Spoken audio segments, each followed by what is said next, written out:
ជំរាបសួរក៏ដូចជាសួស្តីទៅកាន់ពុកម៉ែបងប្អូនទាំងអស់គ្នាថ្ងៃនេះក៏ខ្ញុំមានមុខម្ហូបពិសេសប្រចាំតកូលយកមកធ្វើវីដេអូចែកជូនពុកម៉ែបងប្អូនបានទស្សនាអញ្ចឹងបើសិនជាបងប្អូនគិតថាវីដេអូនឹងមានប្រយោជន៍បងប្អូនកុំភ្លេចជួយ share ក៏ដូចជាឲ្យវីដេអូម្នាក់មួយផង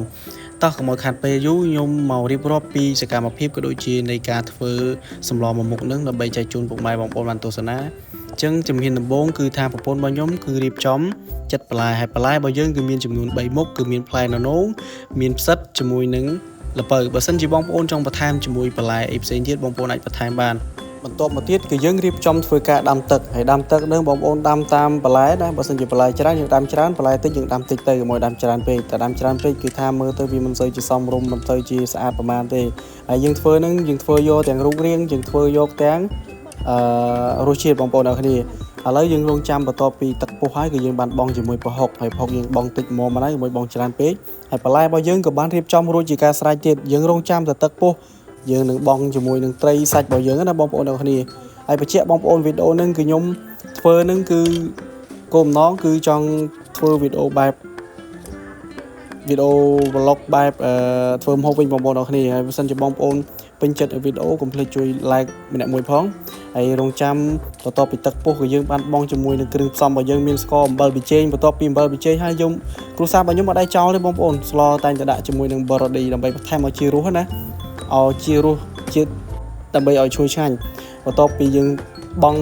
គ្រឿងផ្សំរបស់យើងហើយទឹកគឺចាប់ផ្ដើមពុះហើយយើងនឹងបង់ជាមួយនឹងសាច់ហើយបន្ទាប់ពីបង់សាច់បងប្អូនឃើញជាក់ស្ដែងអញ្ចឹងយើងទុកឲ្យជា5ទៅ10នាទីដើម្បីឲ្យទឹកពុះមកតង់ទៀតដើម្បីយើងបង់ជាមួយនឹងបន្លែរបស់យើងណាបន្លែណាដែលថារៀងរឹងបន្លែណាដែលមិនងាយផុយក៏យើងបង់មុនបងប្អូនដូចជាល្ពៅជាដើមចំពោះល្ពៅគឺវាមិនងាយផុយទេបងប្អូនអរគ្នាអញ្ចឹងយើងត្រូវតែបង់វាមុនចំពោះបន្លែណាដែលថាឆាប់ផុយឆាប់រលួយយើងបង់វាតាមក្រោយ